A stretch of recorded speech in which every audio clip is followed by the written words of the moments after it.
Aquí comienza Orden y Rectitud, el programa institucional de la Procuraduría General de la Nación que lo acerca a la administración pública para que conozca sus derechos y deberes como funcionario público y ciudadano. Bienvenidos a este espacio preventivo de la Procuraduría General de la Nación. Orden y Rectitud es transmitido por Señal Radio Colombia con enlace a todas las emisoras comunitarias del país. Les habla José Ignacio Morales, funcionario de la Procuraduría Delegada para la Descentralización y las entidades territoriales del Ministerio Público. Hoy nos acompaña en cabina Indira Marcela Jaimes Cristancho, quien es funcionaria de la Oficina de Prensa de la Procuraduría. Bienvenida, Indira.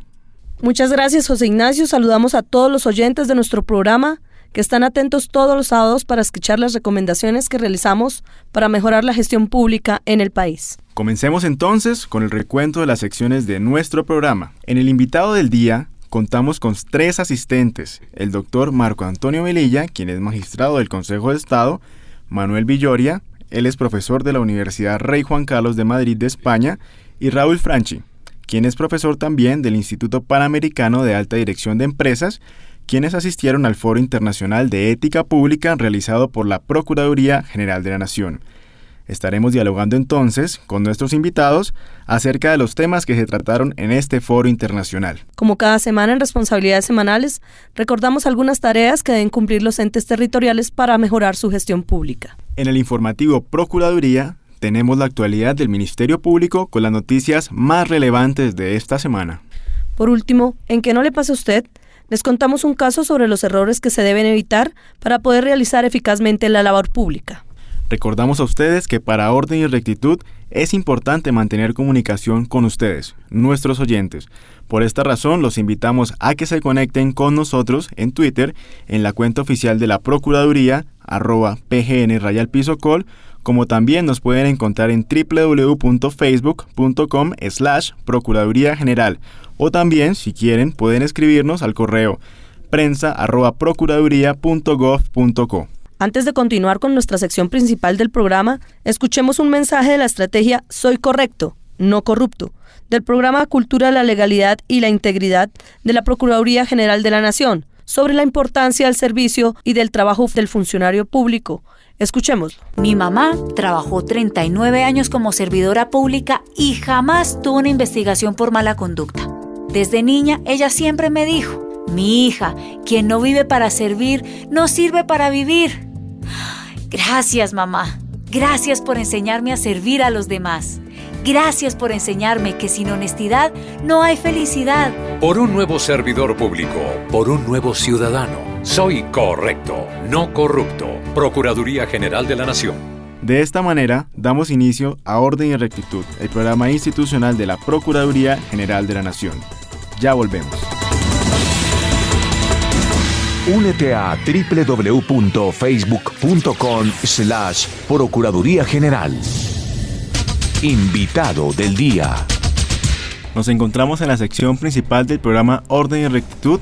En el día de hoy contaremos con 3 invitados que han sido parte del foro desarrollado en la semana anterior en la Procuraduría General de la Nación, un foro internacional sobre ética pública hacia una cultura de la legalidad y la integridad. Nos acompañan 3 invitados muy importantes: el doctor Marco Antonio Velilla, él es magistrado del Consejo de Estado; el doctor Manuel Villoria Mendieta, quien es catedrático de la Universidad Rey Juan Carlos de Madrid; y el doctor Raúl Franchi, quien se desempeña como profesor en el Instituto Panamericano de Alta Dirección de Empresas de México. Bienvenido, doctor Velilla. Muchas gracias. Dada que somos 3 personas hoy en cabina, lo que les propongo, doctores, sería hacer unas preguntas inicialmente para el doctor Velilla, en donde podríamos hablar un poco en relación a lo que se vio en la semana anterior en el Foro de Ética Pública Internacional que se fue realizado en la Procuraduría en el marco del proyecto CLIC, Cultura de la Legalidad y la Integridad de la Procuraduría General de la Nación. Doctor Velilla, en un país como Colombia tenemos una tradición de apego y en algunas ocasiones desapego a la ley, o tenemos muchas normas y muchas de estas se incumplen. ¿Cómo puede lograrse que se entienda la ética pública como un camino para la convivencia y la construcción de un mejor país? Bueno, tenemos que partir de que el mínimo ético es precisamente el contrato social que hacen los ciudadanos con el Estado. En otras palabras, el mínimo ético es el cumplimiento de la ley. Los servidores públicos tienen que cumplir necesariamente y fatalmente con esa ley, pero existen una serie de derechos y existen una serie de comportamientos más altruistas, mucho más generosos por parte precisamente de un individuo con respecto a los otros, ese reconocimiento de los otros como legítimos otros, que por supuesto constituye de alguna manera el sentido ético de la existencia y que hace que precisamente las personas que en un momento determinado logran sus cometidos profesionales pues tengan una ascendencia moral y una ascendencia no solamente desde el punto de vista profesional, sino también una indiscutible, digamos, posicionamiento desde el punto de vista de la convivencia social. Muy bien, doctor Velilla, entonces nos dice usted que no es suficiente entonces el cumplimiento de la ley como tal. El componente ético va mucho más allá del simple cumplimiento para una mejor convivencia con la ciudadanía. Sí, por supuesto, en la medida en que nosotros nos vamos elevando como personas y que vamos de alguna manera participando de una política de civilización y de una política de humanidad, nos volvemos seres humanos mucho más excelsos y por lo tanto eso hace que podamos de alguna manera empezar a tener referentes con otras culturas, lo que nos permitirá algún día pasar de una cultura ética individual a una cultura ética social y finalmente a una cultura como especie, por supuesto diferente de los animales, y adicionalmente a una cultura planetaria, a una ciudadanía planetaria, que es precisamente lo que promueve la exaltación de la ética, que la ética es una invitación a la superación diaria y a la superación dinámica y permanente del individuo. Muchas gracias, doctor Velilla, por esta importante apreciación. Ahora pasamos con el profesor Manuel Villoria de la Universidad Rey Juan Carlos de Madrid. Profesor, ¿cuáles son las condiciones institucionales que deben tener los gobiernos locales para tener un mejor gobierno y que éste se vea reflejado en un mejor servicio a su ciudadanía? En relación con su pregunta, yo creo que lo mejor que le puedo decir es que está estudiado que debe reunir un sistema de integridad local para que funcione, es decir, cuáles deben ser las instituciones, los procesos, los órganos que ayudarían a un gobierno local a tener conductas íntegras y a evitar conductas deshonestas y corruptas. Entre ellas está lo primero, que exista un sistema de controles interno del propio poder del alcalde, es decir, que el alcalde no tome decisiones monopolísticamente, que pueda decidir por sí mismo a quién dar contratos o que pueda decidir solo él por dónde va a crecer la ciudad. Que existan en consecuencia instrumentos internos desde los plenos municipales a sistemas de control, bien sean auditores y controladores internos que eviten que esta persona ejerza el poder con monopolio absoluto. También sabemos que es muy importante que en los ámbitos locales tengamos funcionarios profesionales, funcionarios elegidos con criterios meritocráticos, que han sido seleccionados por su capacidad y su competencia y no por razones políticas y de fidelidad al alcalde o al partido en el gobierno.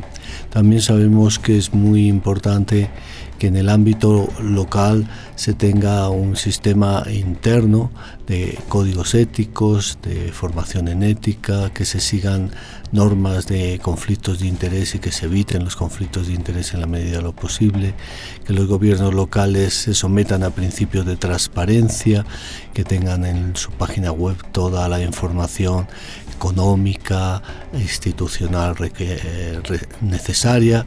También creemos que es muy importante que haya sistemas por virtud de los cuales los ciudadanos puedan participar, puedan colaborar en la acción del gobierno. En fin, yo creo que hay múltiples acciones y instrumentos que adecuadamente diseñados pueden conseguir que los gobiernos locales sean menos corruptos y sean más honestos. Muchas gracias, profesor Villoria. Hemos escuchado entonces algunas de las condiciones institucionales que se recomiendan que se tengan en cuenta en el diseño institucional de los gobiernos locales. para tener un mejor tipo de gobierno que se va a reflejar en un mejor servicio a la ciudadanía. En ese sentido, profesor, ¿por qué no es suficiente tener unas buenas instituciones formales para disminuir el problema de la corrupción? ¿Qué haría falta entonces? Bueno, en principio las instituciones formales son importantes, es decir, que haya normas, que haya reglas, que haya toda una serie de expresiones formalizadas jurídicamente en el cual se definan derechos, deberes, obligaciones, es muy importante.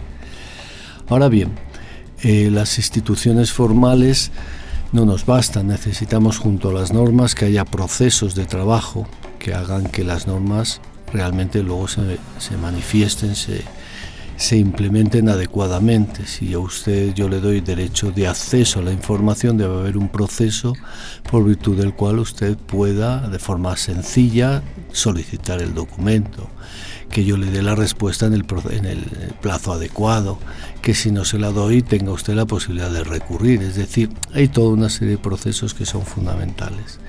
Y luego, sin lugar a dudas, necesitamos órganos internos que estén configurados en ocasiones con una cierta garantía de que van a actuar imparcialmente, con una cierta protección frente a la intromisión político-partidista, en fin, instrumentos, procesos y estructuras ayudan. Y luego, claro, es fundamental que esas normas formales vayan acompañadas de procesos coherentes con esas normas formales, en lo que llamamos instituciones informales, es decir, que la forma en la que la gente trabaja, la forma en la que la gente interactúa, la forma en la que la gente se comunica, y comunica es coherente, ¿verdad?, con las normas formales, con las leyes, porque si no se produce eso que llamamos desacople, por virtud del cual por un lado van las normas formales y por otro va la conducta de la gente.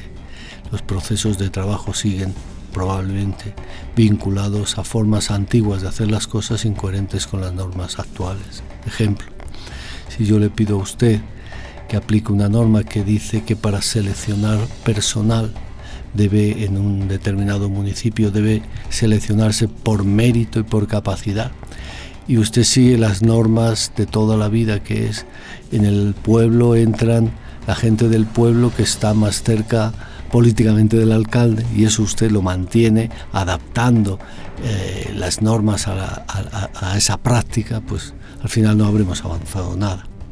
Es decir, profesor, entonces la ética pública en ese sentido se torna de gran importancia, y dado que es un tema que en ocasiones es dejado de lado sin tenerse como importante, siendo un factor considerado como tal. Sí, la ética es fundamental, claro. Lo que pasa es que no podemos confiar en que los ciudadanos y en que la gente tenga ética. Tenemos que diseñar instituciones como si los que estuvieran ahí no la tuvieran, como si fueran muy malos. Y en consecuencia diseñamos instituciones para intentar controlar a los posibles abusos de poder.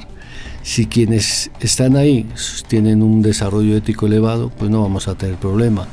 Pero si no lo tienen, gracias a las instituciones y a los controles, podremos pillarles más fácilmente, o ellos mismos, ante el miedo de que les pillen, actuarán de forma honesta o actuarán al menos de forma no corrupta. Muchas gracias, profesor Villoria, por estas importantes apreciaciones acerca de las preguntas que ha tenido usted la amabilidad de contestarnos en el marco del Foro Internacional de Ética Pública.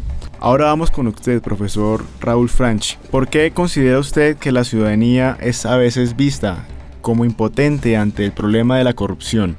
Yo suelo poner este ejemplo. Imagínate que estás en una isla y eres parte de una tribu. Una tribu compuesta por 100 personas.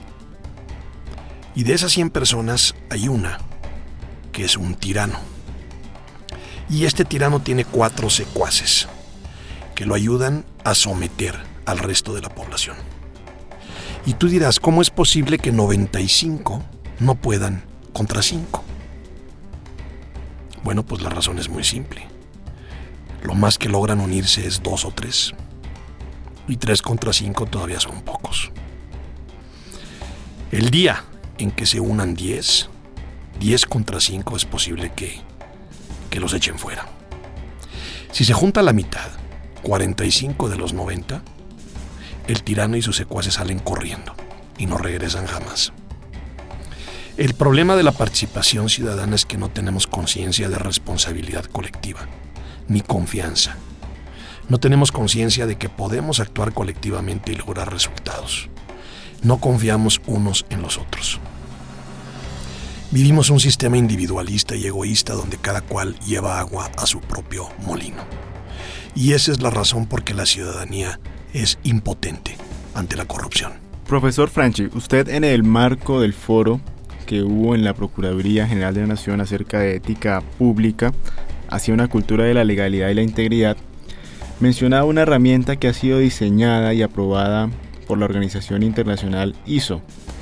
Esta herramienta está marcada exclusivamente para la gestión en los gobiernos locales como un sello de calidad para la gestión de estos mismos en sus procedimientos y demás. ¿Podría usted contarnos, por favor, cómo la norma ISO 18091 puede fortalecer la participación ciudadana en los gobiernos locales o más bien en las municipalidades? Los últimos 10 años se ha venido trabajando muy duro en el desarrollo de una norma nueva que adapta el sistema ISO 9000 de calidad para la industria, lo adapta al gobierno local.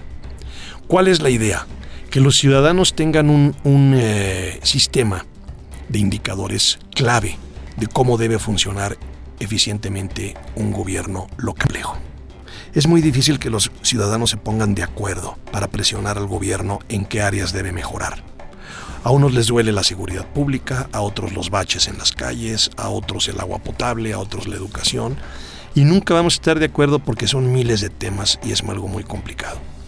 Lo que hace el sistema de normas ISO 18091 es que aterriza en 32 indicadores básicos, 4 cuadrantes, y desde ahí hasta 220 o más subindicadores, un lenguaje común que facilita que la ciudadanía se entienda con el gobierno y le diga: estás en rojo en agua, estás en amarillo en seguridad pública, estás en verde en, vialidades. Entonces, donde debes mejorar es aquí y aquí y aquí.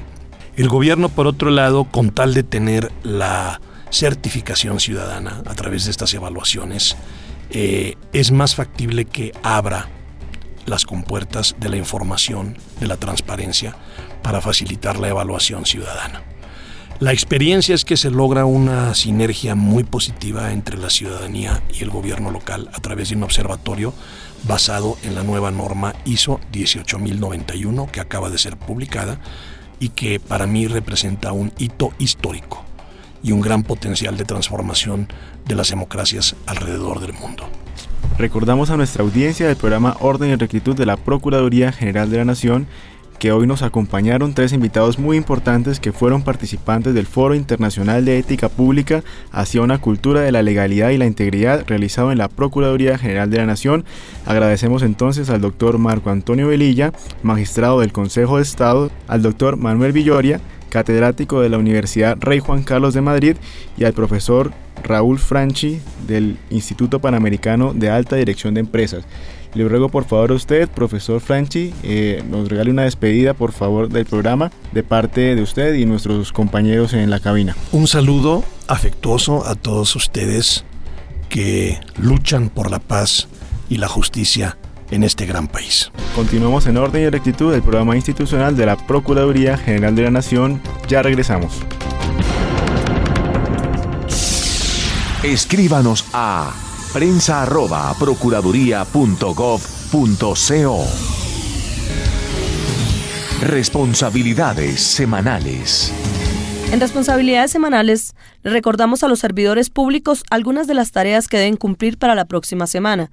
José Ignacio, es importante estar al tanto de las obligaciones que como funcionarios tenemos en las entidades públicas.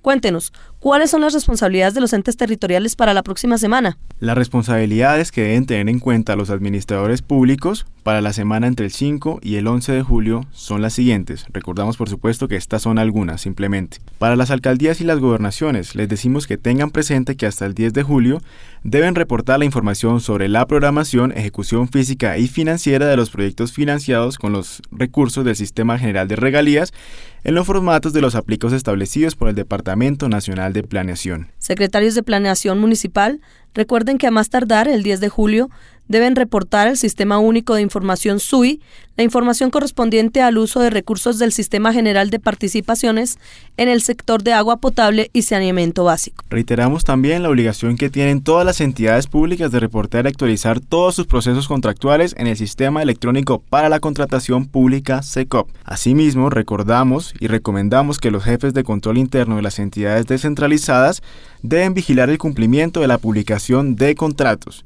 Si su entidad no existe en las bases de datos del SECOP, debe requerir a los jefes jurídicos y de contratación para cumplir con este requisito legal estipulado en distintas normas.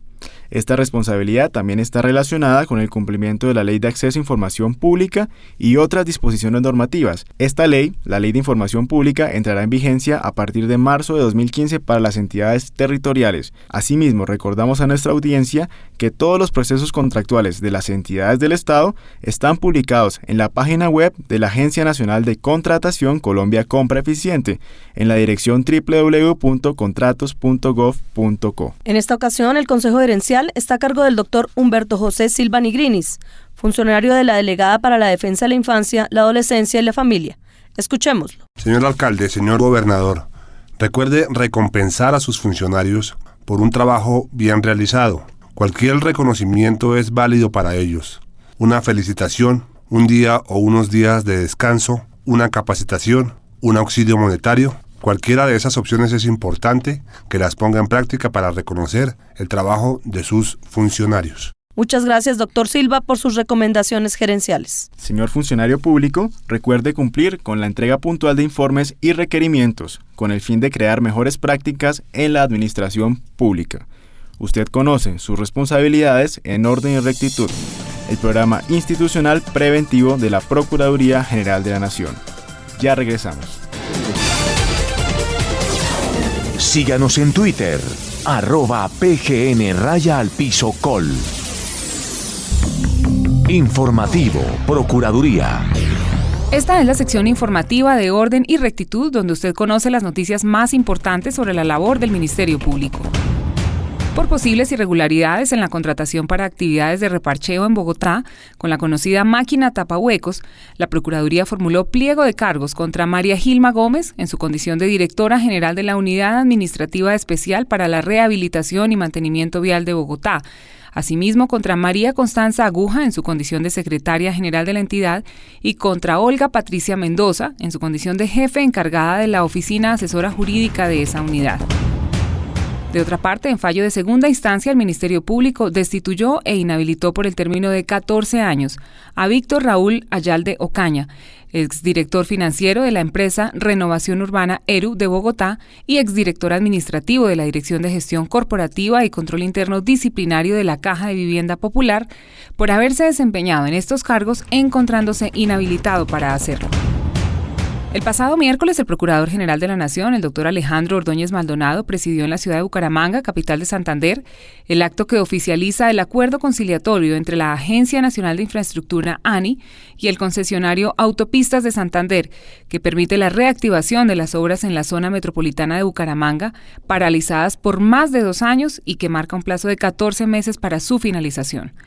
Durante este evento, la ministra de Transporte, Cecilia Álvarez Correa, destacó el papel del Ministerio Público como facilitador y agradeció la gestión desarrollada a lo largo de 5 meses por la Procuraduría con el fin de darle solución a la parálisis del proyecto. Recuerden que pueden leer toda la información noticiosa de la Procuraduría General de la Nación en nuestro sitio web www.procuraduría.gov.co. Escríbanos a prensa@procuraduría.gov.co. Que no le pase a usted. Hemos llegado a una de las secciones preferidas de nuestros oyentes, que no le pase a usted, sección que cada semana trae para ustedes un ejemplo de las prácticas que se deben evitar en la labor pública. José Ignacio, ¿cuál es el caso que tenemos en este programa? Señor funcionario, para que no le pase a usted, hoy tenemos un caso que nos trae María Fernanda Durán Rincón, quien es funcionaria de la Procuraduría Delegada para la Descentralización y las Entidades Territoriales, quien nos hablará sobre un caso de irregularidad contractual. Escuchémosla con atención. Agradezco al programa Orden y Rectitud por la invitación a participar en este espacio. El día de hoy quisiera compartir con ustedes un caso que sucedió en un municipio del norte de nuestro país. Un secretario de Planeación Municipal estuvo encargado de ejercer la supervisión de un contrato de obra pública. Como supervisor, suscribió un contrato de orden de prestación de servicios, que tenía como objeto la construcción de una alcantarilla en una vía veredal.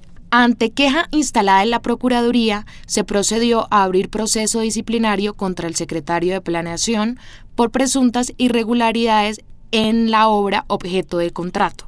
Tras la investigación disciplinaria, la Procuraduría pudo establecer que el objeto de la orden de prestación de servicios no se terminó y aún así el entonces director de Planeación Municipal, en representación de la alcaldía, firmó las actas de entrega y recibo a satisfacción de la obra contratada.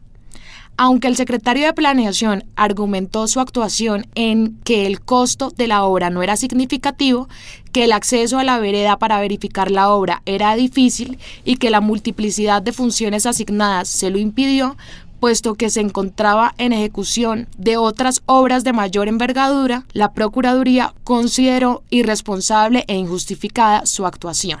Por este motivo, la Procuraduría le sancionó con la suspensión del cargo por el término de 4 meses por irregularidades de tipo contractual, las cuales pusieron en juego los intereses de la comunidad al firmar las actas de entrega y recibo a satisfacción de la construcción de una alcantarilla sin verificar que la obra quedó inconclusa. Dado que al momento de emitir la sanción el funcionario ya no se encontraba en ejercicio del cargo público, la sanción se tradujo al valor de 4 meses de salario para la época en que sucedieron los hechos. Señor funcionario público, que no le pase a usted. Muchas gracias, doctora María Fernanda Durán Rincón, funcionaria de la Procuraduría Delegada para la Descentralización y las Entidades Territoriales. Informamos a los ciudadanos y servidores públicos que pueden presentar sus quejas en la Procuraduría vía correo electrónico en quejas@procuraduría.gov.co o a través del sitio web de la entidad en el sistema de atención al ciudadano en nuestro sitio web www.procuraduría.gov.co. Estimada audiencia, así hemos llegado al final de Orden y Rectitud, el programa institucional de la Procuraduría General de la Nación, transmitido por Señal Radio Colombia y las emisoras comunitarias del país. Les agradecemos como siempre su audiencia y los esperamos en 8 días, en otra entrega de nuestro programa. Hasta pronto. Aquí termina Orden y Rectitud, el programa institucional de la Procuraduría General de la Nación que lo acerca a la administración pública para que conozca sus derechos y deberes como funcionario público y ciudadano.